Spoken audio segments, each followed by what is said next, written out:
Let's talk about fear of commitment. I did mention before that some men, and not most men, are not really afraid of actually committing. They're afraid of committing to the wrong person. But men also carry around with them deep in their psyche serious doubts that they can pull it off. Doubts, getting married, approaching someone, getting into a relationship really is an intimidating thing, because ultimately, can you pull it off? They don't really open up about this. Can can I really be the man that you want me to be? Can I really be the dad? Can I really stump up or man up and be the father, the husband, the provider, the protector? And these doubts, if they're not dealt with, could cause a lot of men not to make an approach. It could cause a lot of men to be stagnated or stifled or paralyzed in not coming up and doing what they should do by approaching. And then there is always that fear deep in, and I have heard many a woman and even many men who say, even when they get the relationship, they're doubtful about whether or not he is deserving of such a wonderful lady. And these kind of doubts, circulate within the conscious and the subconscious of men. And,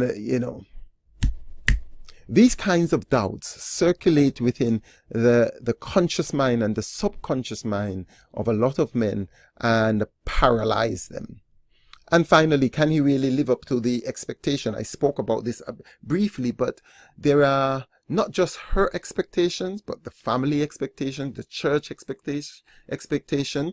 If she comes from a certain social standing, if her family is well off, and she's given all the things that she wants, a lot of men would think, boy, can I really give her the lifestyle that she's accustomed to? And if he figures that he's not able to, then, sometimes he would make a decision in his mind that, he just can't make it. He would be faking it. So these are some of the doubts. And then there is the stats of divorce in the church, that people tend to think, not just men, women too, tend to think, if everybody is breaking up the pastor's marriage of all people, he should be the person who should be able to keep his marriage. The senior person that they have looked up to, one day, all of a sudden, there is divorce, and it shatters their confidence in the seriousness of marriage. So fear of starting out and not being able to end in happily ever after could be something that hinders and hampers and make a man simply sit still in not approaching. Well, let's talk about this. This happens more outside the church than within the church. That sometimes, particularly in the environment where there are so many laws about not stalking someone or not harassing someone, unwanted verbal attention.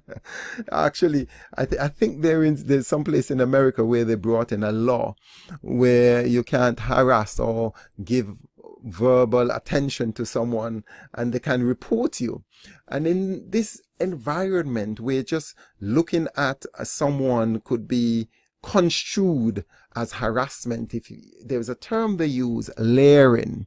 If you layer at someone, even in workplaces, one handbook I saw in a workplace that I was some time ago indicated that you could be disciplined for layering, Leering,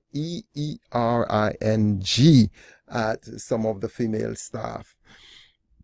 It could cause people to be really, really, you take a hands-off approach and be careful not to pursue, particularly if you're not sure whether or not your attentions would be welcome.